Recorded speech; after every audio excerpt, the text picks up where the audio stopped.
Здравейте, YouTube! Аз съм Стойо Майнкрафтър. Малко днеска съм хремав. И днес ще снимам клип на League of Legends. Аз се намирам в региона West. Ако някой иска да ме потърси, може да видите и името ми, като включим играта. Така.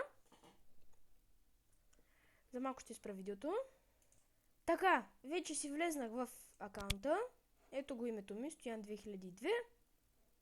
Който иска да ми потърси, картинката ми е такава и регионът ми е Ел Уест. Така.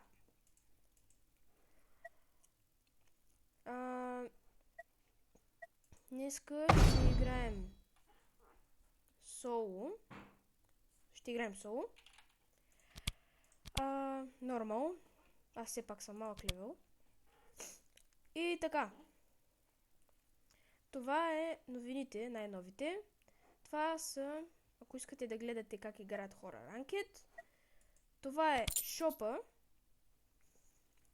Тук може да си купувате герои. Тук са всички герои. Скинове. Лард скинове. Лардове. Това са ларди, които светят храсти. Това са съмънърси конки. Сега тази беше най-новата, но сега е тази.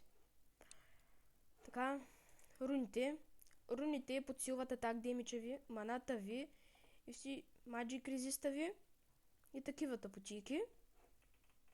Ставате по-силен. Това са бостове, които увеличават за определени победи IP и XP. Това са bundles, не знам какво представляват. Това е акаунт. Ако искате да преминете в един регион със същия левел, трябва да платите 2600 RP, за да преминете в този регион със същия левел, както казах. Кодове, не знам какви кодове трябва да се пиша тук, алабала. И това са продаванията. За жалост, аз съм си изхабил продаванията. И така, това е вашата нещо като корица, страницата ви.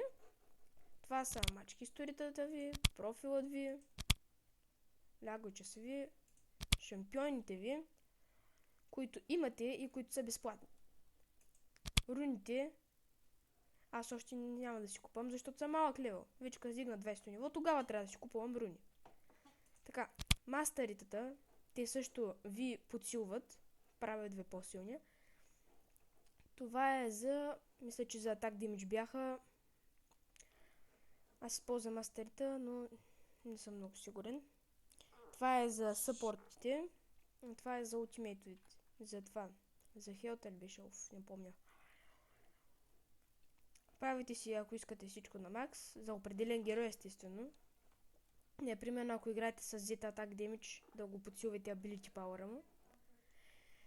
Така, и има мастерита, които правят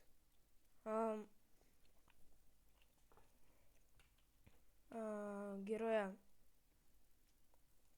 Това, полшанките да са като корабийки и самите полшанки, тези корабийки ви дават повече хелт.